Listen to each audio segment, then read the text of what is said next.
বাবাকে বললাম, তুমি আমাকে ক্লাস 6-এর এক সেট বই কিনে দাও।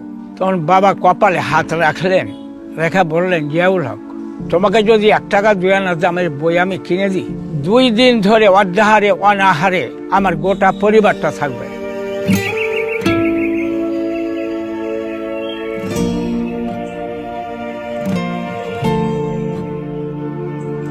দরিদ্রতাকে জয় করতে পারেননি জিয়াউল হক, কিন্তু বই পড়ার প্রতি প্রচন্ড ভালোবাসা থেকে জয় করেছেন আরো বড় কিছু। বাবার সাথে শুরু করলাম দইয়ের ব্যবসা। আমার স্লোগান হলো, বেচি দই, কিনি বই। একজন সাধারণ দই বিক্রেতা, কিন্তু একজন অসাধারণ মানুষ। জিয়াউল হক চাঁপাইনবাবগঞ্জের ভোলাহাট উপজেলার এক গ্রামে দই বিক্রির টাকা দিয়ে 1969 সালে গড়ে তোলেন জিয়াউল হক সাধারণ পাঠাগার।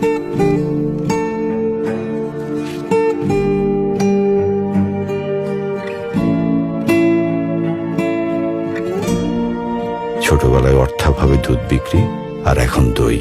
সে টাকাতেই বই কিনতে কিনতে গড়েছেন আস্ত এক লাইব্রেরি, যেখানে পড়াশোনা করে শিক্ষার আলোয় আলোকিত হন বই কিনে পড়তে না পারা 12,000-এরও বেশি দরিদ্র শিক্ষার্থী।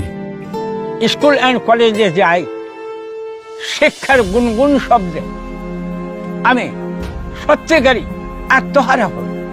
বইয়ের প্রতি এই ভালোবাসার স্বীকৃতি হিসেবে জিয়াউল হক রাষ্ট্রীয়ভাবে ভূষিত হন 21 পদকে। আর তার চেয়ে বড় কিছু পেয়েছেন হাজারো মানুষের মন জয় করে। বইয়ের সাথে আমার এমনই এক নিবিড় প্রেম, বই আমার সাথে কথা বলে আর বইয়ের সাথে কথা বলি আমি। আমি জাতিকে কিছু দিতে পেরেছি, সমাজকে কিছু দিতে পেরেছি, দেশকে কিছু দিতে পেরেছি, আগামীতে বেঁচে থাকলে আরো দিব। দরিদ্রতার মাঝেও বইয়ের প্রতি অসীম ভালোবাসা সুরক্ষিত রেখেছেন এত বছর ধরে, এবং তা ছড়িয়ে দিচ্ছেন সবার মাঝে।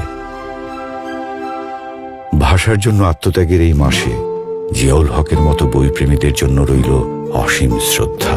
বইয়ের প্রতি এমন ভালোবাসা সুরক্ষিত থাকুক সব সময়।